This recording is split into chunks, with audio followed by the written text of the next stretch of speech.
Isang lalaking nagpapanggap na pinsan ni Pangulong Noynoy Aquino at opisyal ng Malacanang ang inaresto sa Quezon City. Modus daw niyang alukin ng tulong ang kanyang mga binibiktima para maging opisyal ng Bureau of Customs, kapalit ng malaking halaga. May report si Ian Cruz. Sa isang kilalang restaurant sa Quezon City naganap ang entrapment operation ng Criminal Investigation and Detection Group o CIDG. Arestado ang lalaki nagpakilalang si Mark Ryan Sumulong na hindi lang daw abogado, may PhD degree pa daw. Isa raw siyang Presidential Advisor on Special Concerns na may rangong sekretary mula sa Malacanang. Ang bigatin pa sa kanya, pinsan daw niya si Pangulong Noynoy Aquino. Ang kanyang nabiktima, mga taong nais daw maging opisyal ng Bureau of Customs. Sa appointments, kailangan daw ng perang panggastos. Katulad ngayon, ang hiningi niya ngayon naman pambayad daw sa mga meetings nila ni Secretary Ochoa tsaka ni Secretary Purisima.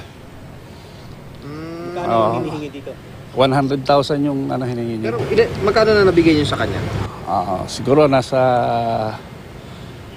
lahat-lahat mga 400 or 500,000 na lahat. Kanina, 100,000 pisong budel money ang ibinigay sa suspect at doon na siya nasa kote. Kakaiba pa ang plaka ng SUV ng suspect dahil napipihit ito at napapalit-palitan para maging special plate at Malacanang plate at may plaka pa na NBI. May wangwang din ang sasakyan. Isang jacket na may logong Malacanang at NBI ang natagpuan sa kanyang sasakyan. May baril ding nakuha. 2 katao pa nakasama rin sa restaurant ng suspect ang inimbitahan ng CIDG. Pero maging sila raw, biktima, gaya ng isa na nag-apply na Port Commissioner sa Customs. Yung ay siya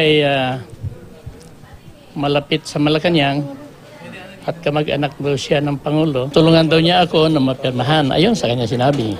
Kapalit doon, ano naman ang kailangan? Wala naman sinabi, basta hiningihan lang ako ng, sabi niya, para tumakbo dahil nasaldiga lang yung papel, magbigay ka ng 250. Magbigay ka? Nagpapanggap ka raw, Secretary? Hindi po. Matagal na niyang ginagawa to. In fact, kinakaibigan na nga niya kami. Kinukonsulta na rin namin yung Office of the President at the same time, yung mga addresses ng mga opisinang binabanggit niya at nalaman namin na non-existent to. Hanggang nagkaroon na nga kami ng pagkakataon na talagang i-entrap siya. Base sa sertipikasyong ibinigay ng Human Resource Management Office ng Malacanang, walang Mark Ryan Sumulong na konektado sa Office of the President. Nilinaw din ng Malacanang na hindi miyembro ng gabinete ang suspect. Pinag-aaralan pa kung ano-anong kaso ang mga isasampa laban sa suspect dahil sa dami ng nilabag nito. Ian Cruz, GMA News.